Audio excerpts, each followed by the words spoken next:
မင်္ဂလာပရိသတ်တို့ရေ YouTube Channel ကနေပြန်လည်ကြိုဆိုလိုက်ပါတယ်။ဒီနေ့မှာတော့ဗန်မန်ရဲ့အမောင်ဆုံးနဲ့ကြောက်စရာအကောင်းဆုံးဘာရှင်ရှေ့ရောက်ကြောင်းကိုပြောပြပေးသွားမှာပါ။ကျွန်တော်တို့သိထားတဲ့ Bruce Wayne ကဘလောက်ပဲထိန်းချုပ်နိုင်စွမ်းရှိတဲ့လူတစ်ယောက်ဖြစ်ပါစေ။ Das Maldiva လို့ခေါ်တဲ့အမောင်ကဘာတွေမှာတော့သူရဲ့အဆိုးဆုံးကြောက်ရွံ့မှုတွေဝမ်းနည်းမှုတွေနဲ့အကြီးမားဆုံးဆုံးရှုံးမှုတွေကနေအကြောက်တရားအဖြစ်နဲ့ Dark Knight တွေအဖြစ်ပေါ်ထွက်လာကြပါတယ်။သူတို့ကတစုံတရာသောအကြောင်းအရာတွေကြောင့်ရည်ရွယ်ချက်ကောင်းနေတဲ့စတင်ခဲ့ပေမဲ့နောက်ဆုံးမှာတော့ရက်ဆက်ကြမ်းကြုတ်တဲ့လူသက်သမားတွေကဘာပြတ်သမားတွေဖြစ်လာကြတာပါ။အခုဆိုရင်အဲ့ဒီ Dark Knight တွေကဘယ်သူတွေလဲသူတို့ရဲ့ဆဲလှုပ်ရှားစရာကောင်းပြီးခြေခွဲပရာဇလန်းတွေကဘာတွေလဲဆိုတာကြည့်လိုက်ရအောင်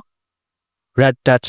The Red Death ဟာ F52 ကဗန်မန်ဖြစ်ပြီး Bruce Wayne ရဲ့ Robin တွေအားလုံးတိတ်ဆုံးသွားတဲ့အတွက်စိတ်ဒဏ်ရာအကြီးအကျယ်ရရှိခဲ့သူပါသူ့ကဘာပျက်စီးလူနေပါဖြစ်နေချိန်မှာ Bruce က Flash ရဲ့ Speed Force စွမ်းအားတွေကိုအတင်းကျပ်ရယူဖို့ကြိုးစားခဲ့ပါတယ်Flash ကငင်းဆန်တဲ့အခါမှာ Bruce က Flash ကိုဖမ်းပြီး Batmobile နဲ့အတူ Speed Force တွေကိုမောင်းဝင်သွားခဲ့တာကြောင့်သူတို့နှစ်ဦးကတသားတည်းဖြစ်သွားခဲ့ပါတယ်ဒီလိုပေါင်းဆက်ပြီးနောက် Bruce က Speed Force စွမ်းအားတွေရရှိခဲ့ပြီးသူ့ရဲ့ရန်သူတွေကိုရက်ရက်ဆက်ဆက်တပ်ဖြတ်ခဲ့ပါတယ်ဒါပေမဲ့သူ့ရဲ့ကဘာကိုတော့ကယ်တင်နိုင်ခြင်းမရှိခဲ့ပါဘူးစိတ်ပြတ်အားငယ်နေချိန်မှာ The Batman Hulas ကသူ့စီရောက်လာပြီး Dark Knight အဖွဲ့တွေကိုဝင်ဖို့ကမ်းလှမ်းခဲ့ပါတယ် Bruce ကအဲ့ဒီကမ်းလှမ်းမှုကိုလက်ခံပြီး The Red Death ဖြစ်လာခဲ့ပါတယ်Central Multiverse ကိုရောက်လာတဲ့ခါမှာတော့ The Red Death ကလူတွေကိုတပ်ဖြတ်ပြီးဖျက်ဆီးမှုတွေလှုပ်ဆောင်ခဲ့ပါတယ်။နောက်ပိုင်းမှာသူ့ခန္ဓာကိုယ်ရဲ့ကို positive energy တခုဝင်ရောက်သွားတဲ့ခါမှာတော့ F52 က Barry Allen ကသူ့ခန္ဓာကိုယ်ကိုပြန်ထိန်းချုပ်နိုင်ခဲ့ပါတယ်။သူက Batman Hulas ကိုတိုက်ခိုက်ဖို့ကြိုးစားခဲ့ပေမဲ့ Lash ကအဲ့ဒီ positive energy ကသူ့အတွက်သေတံဖြစ်တယ်ဆိုတာကိုကြိုတင်သိထားပြီးသားဖြစ်လို့ Red Death ကပေါက်ကွဲပြီးအသက်ဆုံးရှုံးသွားခဲ့ရပါတယ်။ The Merciless ကအဒရဲက Bruce Wayne ရဲ့ပြောင်းလဲနေတဲ့ဘာရှင်ဖြစ်ပြီးသူကစစ်နက်ဖျားတစ်ပါးဖြစ်လာခဲ့ပါတယ်။ Bruce က Wonder Woman နဲ့အတူစစ်နက်ဖျား Ares ကိုနှစ်ပေါင်းများစွာတိုက်ခိုက်ခဲ့ပြီးနောက် Diana သေဆုံးသွားပြီလို့ထင်ခဲ့ပါတယ်။ဝမ်းနည်းမှုနဲ့ဒေါသအလျောက် Bruce က Ares ဒေတာတိုက်ခံထားရတဲ့အုတ်ထုပ်ကိုစောင်းလိုက်ရာကနေစစ်နက်ဖျားတစ်ပါးဖြစ်ပြောင်းလဲသွားခဲ့ပါတယ်။အုတ်ထုပ်ရဲ့စွမ်းအားတွေလွှမ်းမိုးသွားတဲ့အခါ Bruce က Diana အသက်ရှင်နေတဲ့တာကိုတိလိုက်ရပေမဲ့လည်းသူမကိုတပ်ပစ်ခဲ့ပါတယ်။အဲဒီနောက်မှာတော့သူက villain တွေကိုတည်းမကပဲသူရဲ့ကောင်းတွေကိုပါတပ်ဖြတ်ခဲ့ပြီးသူ့ရဲ့ကဘာတစ်ခုလုံးကိုစစ်ကြေညာခဲ့ပါတယ်။သူ့ရဲ့အောင်ပွဲက Olympus ထိရောက်ရှိခဲ့ပြီးနတ်ဖျားတွေကိုပါအနိုင်ယူခဲ့ပါတယ်။သူ့ရဲ့ကဘာ Dark Multiverse တဲကိုပြိုလဲသွားတဲ့အချိန်မှာ The Batman Hulas ကသူ့ကိုချင်းကပ်ခဲ့ပြီး Dark Knight အဖွဲ့တွေကိုဝင်ဖို့ကမ်းလှမ်းခဲ့ပါတယ်။ Bruce ကသူ့ရဲ့လမ်းစဉ်ကသာမှန်ကန်တယ်ဆိုတာသက်သေပြဖို့အတွက်အဖွဲ့တွေကိုဝင်ရောက်ခဲ့ပါတယ်။ The Merciless က Bruce ရဲ့အကြီးမားဆုံးကြောက်စိတ်ကိုကိုစားပြုပြီးအင်အားကိုသာအဓိကထားပြီးကိုကျင်တရားပျောက်ဆုံးသွားတဲ့အခါဘယ်လိုဖြစ်လာနိုင်လဲဆိုတာကိုပြသနေတဲ့ဇာတ်ကောင်တစ်ခုဖြစ်ပါတယ်။ Flashpoint Batman Batman က Flashpoint Timeline က Thomas Wayne ဖြစ်ပြီးဓမြတယောက်ကြောင့်သူ့ရဲ့သား Bruce Wayne တည်ဆုံသွားခဲ့ရတဲ့ကျန်တဲ့ Batman တယောက်ပါ။သားတည်ဆုံမှုကြောင့်သူ့ရဲ့စနီမာတာကဂျိုကာဖြစ်ပြောင်းလဲသွားခဲ့ပြီးတော့ Thomas ကရာဇဝတ်သားတွေကိုမတွန်းမဆုတ်ပဲတပ်ဖြတ်တဲ့ Vigilante တယောက်ဖြစ်လာခဲ့ပါတယ်။ Flash ဖြစ်တဲ့ Barry Allen ကသူ့ရဲ့ကဘာကိုရောက်လာပြီးမွေးရင် Timeline ကိုပြန်လည်ဖန်တီးဖို့အကူအညီတောင်းခံခဲ့ပါတယ်။နောက်ထပ်ကဘာတစ်ခုမှာသူသား Bruce အသက်ရှင်နေသေးတယ်ဆိုတာကိုသိလိုက်ရတဲ့အခါမှာတော့ Thomas ကကူညီဖို့ဆုံးဖြတ်ခဲ့ပါတယ်။သူက Barry ကိုကူညီပြီးတော့ River Flash ကိုတတ်ခဲ့ပါတယ်။သူပြန်မတည်ဆုံးခင်မှာ Bruce အတွက်ရည်ရွယ်တဲ့စာတစ်စောင်ကို Barry ကိုပေးခဲ့ပါတယ်။နောက်ပိုင်းမှာတော့ The Batman Hulas ရဲ့အစီအစဉ်တွေကြောင့် Thomas က Multiverse အရေးခင်းတွေမှာပါဝင်လာခဲ့ရပါတယ်။ဒီခရီးလမ်းမှာသူဟာသားဖြစ်သူ Bruce ကို Batman ရဲ့ခေါင်းစုပ်ကိုဆွတ်လွတ်ဖို့တိုက်တွန်းခဲ့ပေမဲ့မအောင်မြင်ခဲ့ပါဘူး။ Flashpoint Batman ကအင်မတန်ထက်မြက်ပြီးအရေးချင်းရှိတဲ့သူတစ်ယောက်ဖြစ်ပေမဲ့သူရဲ့ကြမ်းတမ်းတဲ့လေးလံတွေက Thomas ရဲ့နာကျင်မှုတွေကိုကိုစားပြုနေပါတယ်။ Batman of Zaan Rဆိုတာဂျိုတစ်ခုလည်းမဟုတ်တလို့နာမည်တစ်ခုလည်းမဟုတ်ပဲပါတမန်ရဲ့အတွင်းထဲကဖုံးကွယ်ထားတဲ့အရိုင်းဆန်တဲ့အမောင်ပတ်ချန်တစ်ခုပါ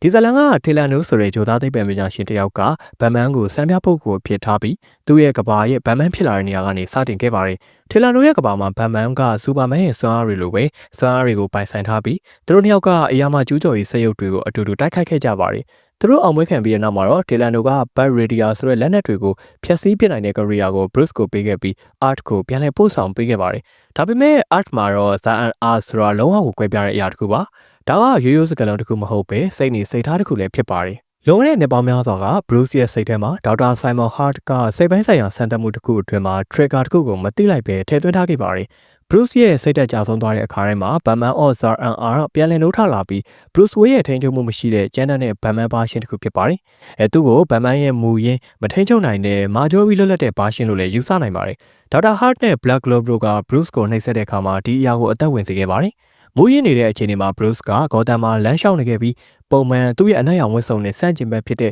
ရောင်စုံဝတ်စုံတစ်ခုကိုဝတ်ထားခဲ့ပါတယ်။ Batman of Zaanဟာလျှို့ဝှက်ချက်တွေနေပြည်တော်တွေထက်ရှင်သန်ရေးကိုပဲအဓိကထားသူဖြစ်ပါတယ်။သူ့ရဲ့ Bat Radio ကိုအသုံးပြုပြီးသူဟာစနစ်တွေကိုဝင်ရောက်ဖျက်ဆီးတာအာဖဂန်ရဲ့ကာကွယ်ရေးတွေကိုဖောက်ဖျက်တာမျိုးတွေကိုလုပ်နိုင်ခဲ့ပါတယ်။ သူ့ရဲ့ခံမှန်းလို့မရနိုင်တဲ့ပုံစံကသူ့ရဲ့အကောင်းဆုံးလက်နက်ဖြစ်ခဲ့ပါတယ်။ Bruce ရဲ့ဆယ်ကူတွေကပုံရိပ်တစ်ခုဖြစ်တဲ့ Bad Mike ကတော့သူ့ကိုလုံးဝစိတ်မလွတ်သွားစေဖို့အတွက်ထိန်းချုပ်ပေးခဲ့ပါတယ်။ဗတ်မန်ရဲ့ဒီဘက်ချမ်းကရိုးရိုးစိတ်ထိခိုက်မှုတစ်ခုတည်းမဟုတ်ပဲ Bruce ကိုယ်တိုင်ဖန်တီးထားတဲ့ backup personality တစ်ခုဖြစ်ပြီးဘာပဲဖြစ်လာတိုက်ခိုက်နေဖို့အတွက်ဖန်တီးထားတာပါ။ဒီဘာရှင်းကနောက်ပိုင်းတိုက်ပွဲတွေမှာလည်းပြန်ပေါ်လာခဲ့ပါတယ်။ဥပမာ Bruce ကိုယ်တိုင်ဖန်တီးထားတဲ့ Face Safe ဆိုတဲ့ဆက်ရုပ်ကိုရင်ဆိုင်ရတဲ့အခါမျိုးမှာပေါ့။ Multiverse တစ်ခုလုံးကဗတ်မန်တွေတိုင်းမှာလည်းသူတို့ရဲ့ဇာအန် version တွေရှိနေကြပြီးဒါဟာ buff signal ဒါမှမဟုတ်ခေါင်းစုပ်တွေလိုပဲဗတ်မန်ရဲ့အမှတ်တင်ကြတာတစ်ခုဖြစ်ကြောင်းသက်သေပြနေပါတယ်။သူရဲ့ခန္ဓာရဲ့ဝတ်စုံအယူလိုဖြစ်နေတဲ့စိတ်နေစိတ်ထားကစာပိုက်ပဲဖြစ်ပါတယ်။ဂျိုသားတွေနဲ့တိုက်ခိုက်သည်ဖြစ်စေကော်ပတာရဲ့အမောင်ဆုံးညတွေကိုဖျက်ဆီးသည်ဖြစ်စေဗတ်မန်အော့ဇာမန်အာဟာဗတ်မန်ရဲ့ကန့်သက်ချက်တွေက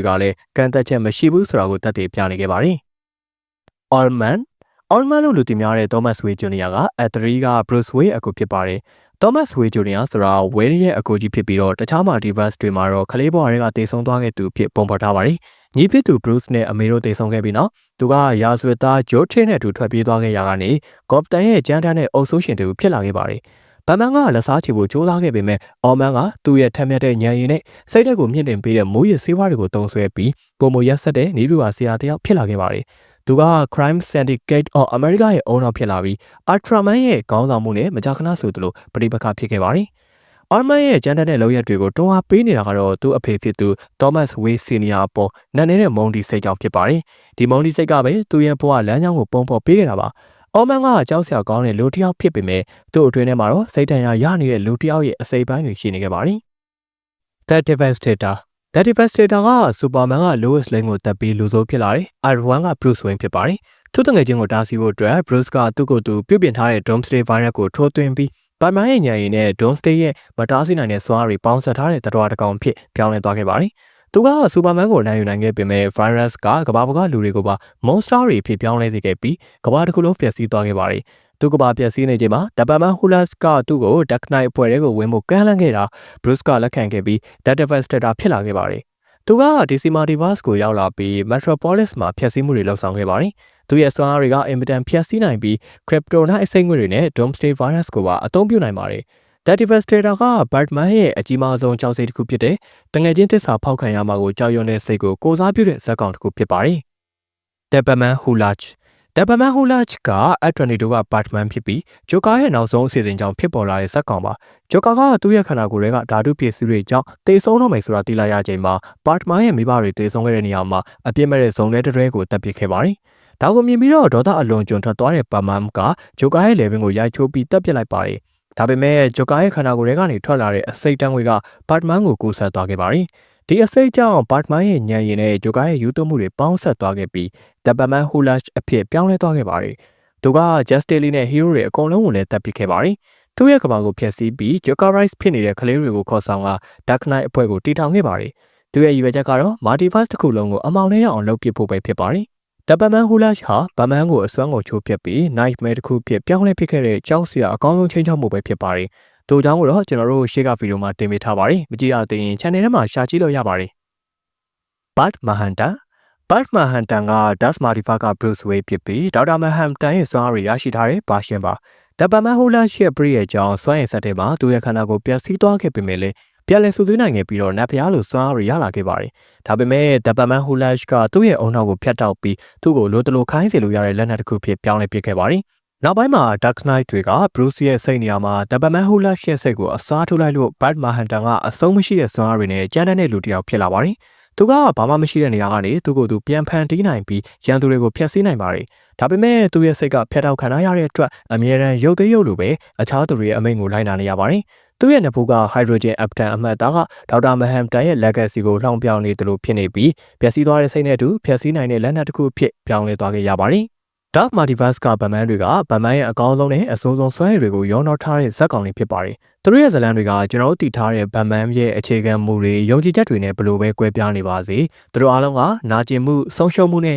အခြေအနေဖြစ်တဲ့ကြိုးစားမှုတွေကနေပေါ်ပေါက်လာတာဖြစ်ပါတယ်။သူတို့ရဲ့ဇာတ်လမ်းတွေကဗတ်မန်ရဲ့စိတ်ပိုင်းဆိုင်ရာခွန်အားကိုပြသနေသလိုတစ်ဖက်မှာလည်းကြောင်မက်ဖွယ်ရကောင်းတဲ့အမောင်ပတ်ချမ်းကိုလည်းသတိပေးနေပါတယ်။ပရိသတ်တို့အနေနဲ့ကဘယ်ဗတ်မန်ကအဆိုးဆုံးနဲ့အကြမ်းဆုံးလဲဆိုတာ comment ထဲမှာဖြေပေးသွားခဲ့ကြပါဦး။ဒီဗီဒီယိုလေးကိုအဆုံးထိကြည့်ရှုပေးခဲ့ကြတဲ့အတွက်လည်းအားလုံးကိုကျေးဇူးတင်ပါတယ်။နောက်ထပ်စိတ်ဝင်စားစရာဗီဒီယိုတွေနဲ့အတူပြန်လာခဲ့ပါဦးမယ်။